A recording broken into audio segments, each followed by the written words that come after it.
સાત્વિક અને સ્વાદિષ્ટ સ્વાદ લસણ ડુંગળી વગરનો પુલાવ. શું બનાવવા છે? શાક બનાવવાનું છે કે શું? ના, ઉનાળામાં તમારે આજે કુંજન પણ એવું કહેતો હતો કંઈ ખાવું નથી ભારે, તો તમારું લસણ ડુંગળી વગરનો પુલાવ. કભી ભી જાઓ કहीं ભી જાઓ, મોંમાં દુર્ગંધ આવવાનું નો ટેન્શન.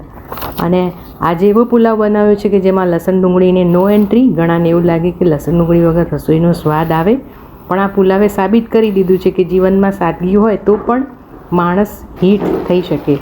આ પુલાવમાં ફ્લાવર કોબીજ જેવી શાકભાજીને આમંત્રણ નથી આપ્યું. આમેય ઉનાળામાં ફ્લાવર અને કોબીજ ભાવતા જ નથી. હવે પુલાવનો અસલી હીરો છે આપણા બાસમતી ચોખા, પણ આ હીરોને કઢાઈમાં મોકલતા પહેલાં એને થોડો મેકઅપ કરવો પડે. સૌથી પહેલાં ચોખ્ખા પાણીથી ધોઈ 1 કપ ચોખા ને 1/4 કપ પાણી ઉમેરી એને 20 મિનિટ પાણીમાં શાંતિથી પલાળો.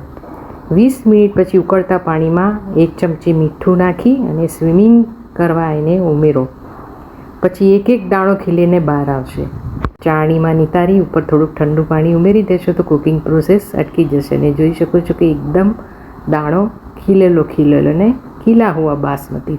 શાક માટે વફાદાર 5 રત્નો પસંદ કર્યા છે. વટાણા જે પુલાવમાં મોતીની જેમ ચમકે છે, ફ્રોઝન લીધા છે, ગાજર જે હેલ્ધી લુક આપે છે, અને બટાકા જે ગમે ત્યાં સેટ થઈ જાય છે. મેં ચિપ્સમાં કાપી લીધા છે.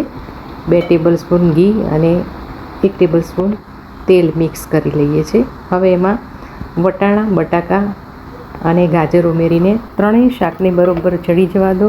ત્યારબાદ કેપ્સિકમ ઉમેરો જે થોડી તીખાશ અને કડક સ્વાદ પણ આપે છે.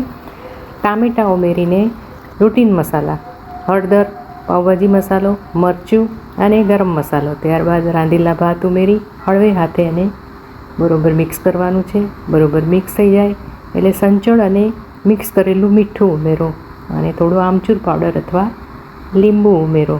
મસ્ત ચકાચક સ્વાદ આવશે.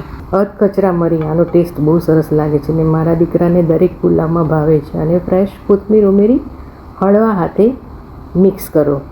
અને આ 5 શાકભાજી બાસમતી ચોખા સાથે કઢાઈમાં ડાન્સ કરે ત્યારે એવી મસ્ત સુગંધ આવે કે પાડોશી પણ ડુંગળી સુધારવાનું ભૂલી આપણા ઘરે દોડી આવે. હો ભાઈ, આ પુલાવ માત્ર ખાવાનું નથી, આ એક સુવિચાર પણ છે કે જીવનમાં ભલે અમુક મસાલા ઓછા હોય પણ પ્રેમ અને સાચા મિત્રો સાથે હોય તો જિંદગી પુલાવ જેવી ટેસ્ટી બને છે. ડુંગળી લસણ વગર આપણો પુલાવ છે રાજા. ગાજરને કેપ્સિકમ નાખ્યા છે એકદમ તાજા. રેસીપી ગમી હોય તો લાઈક કરજો મહારાજા અને સબસ્ક્રાઈબ કરી વગાડો સપોર્ટના વાજા. સાત્વિક સ્વાદ, સુપરહિટ સ્વાદ, એકદમ સિમ્પલ, એકદમ ટેસ્ટી, વગર ડુંગળી લસણે સ્વાદનો ધમાકો. રેસીપી ગમી હોય તો લાઈક, શેર, સબસ્ક્રાઈબ તો જરૂર કરજો. ફરી મળીશું રેસીપીના એક સરસ મજાના નવા પ્રયોગ સાથે. Thank you for watching. Enjoy.